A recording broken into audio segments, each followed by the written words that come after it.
As I think about this work, I think about where it starts, and it starts with me. And when you're pointing to the other, how many fingers do you have pointing back at yourself? How much do you know about your own culture? How much do you know about, until we know ourselves, at least to the degree that we can investigate, because the children will hold up a mirror and they will tell us about ourselves. But we need to learn about ourselves first.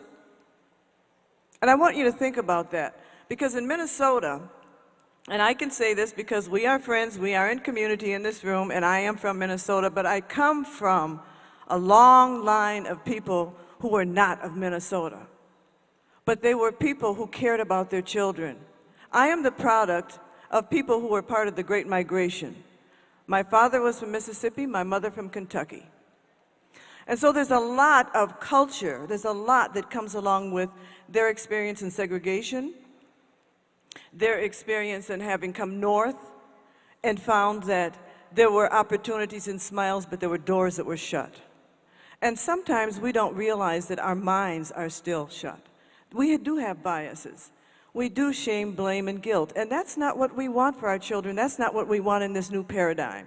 So as I listen to Juan Carlos, I have one son. I've adopted him. I've got another son.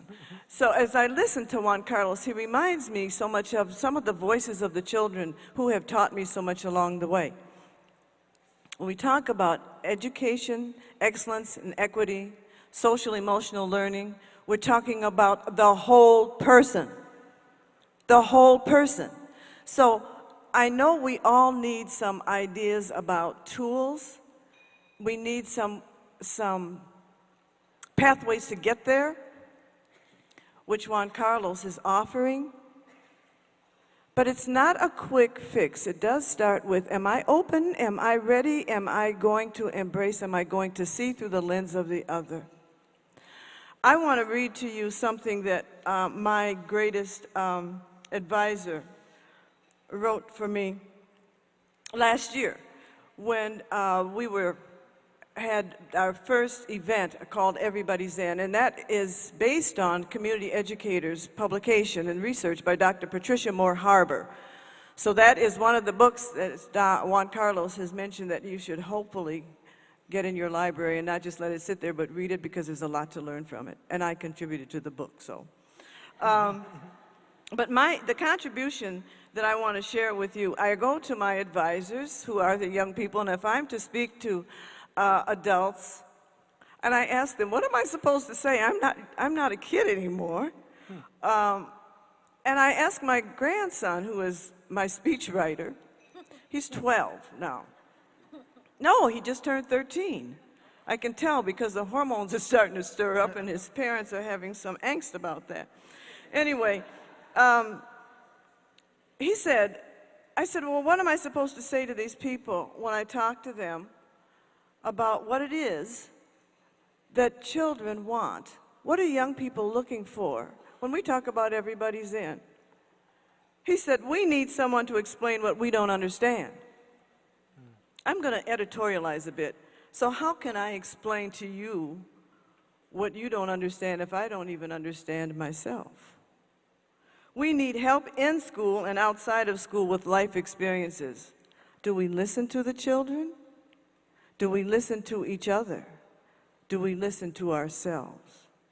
We need to learn from the life experiences of others, as Juan Carlos was talking about, the resilience from those experiences, and not just the stories, but what are those skills that we can pull out of those stories and we can show them as assets and not deficits. When we need help and don't know how to ask for it, now this really got me. You should sense that we are having trouble and are lost, but you have to know us in order to do that. So I have to editorialize here again. The rules are the rules. The talk about the achievement gap, but do we not have a gap in an ignorance gap in terms of the adults? And I'm not saying that as a put down. Ignorance just means we don't know. And he said the inside the school people, this is kid talk, the inside the school people and the outside the school people can give each other advice about what they know works because they know the person.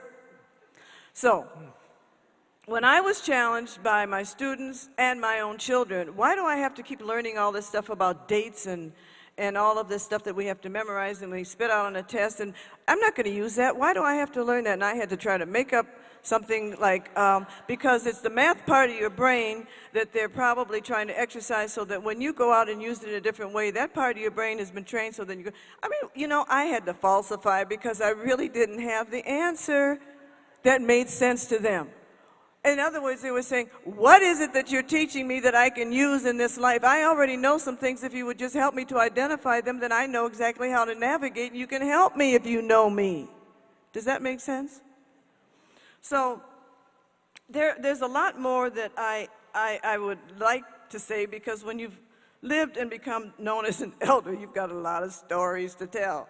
And I know you don't want to hear all my stories, but some of the things that I found in my experience with the youth is that if they have the opportunity to do the exploratory, to do the discovery, and to work along with someone who is in the field, not necessarily in the classroom, but the classroom connecting with and partnering with the home, where the first education begins, and also others in the community, so their competencies and their assets can be validated, and therein we can put them into that normative language that's understood. Do you get what I'm saying?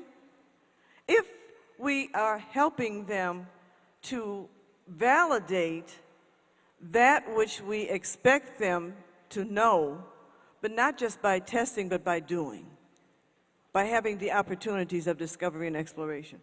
So I think through portfolios, validations, and such things, but I really think that we need to have the opportunity to be kind of shaken from our, it's not a lethargy. I think sometimes even we become kind of comfortable in our ignorance and our not knowing, because we have been taught to follow and not so much to lead. And these young people are leaders that need the best of us, and we need to show them, rather than being punitive and critical and shaming, they have all in them which is going to be necessary, but then how do we help them to bring it out of themselves, as they have to help us to bring the best out of ourselves. So I want to thank Dr. Juan Carlos Arauz, because you have aroused in me all of the excitement and the anxiety, and I can't just retire, because I have to transform. I have to continue to transform. I have to learn from what he is teaching us. And Minnesota, we need that. We do need that. We might be comfortable in our quietude and our politeness, and the niceness has different parts of shades of the color nice. We have to be careful with that. So I think we need a little bit of California and Minnesota, do we not? Yeah.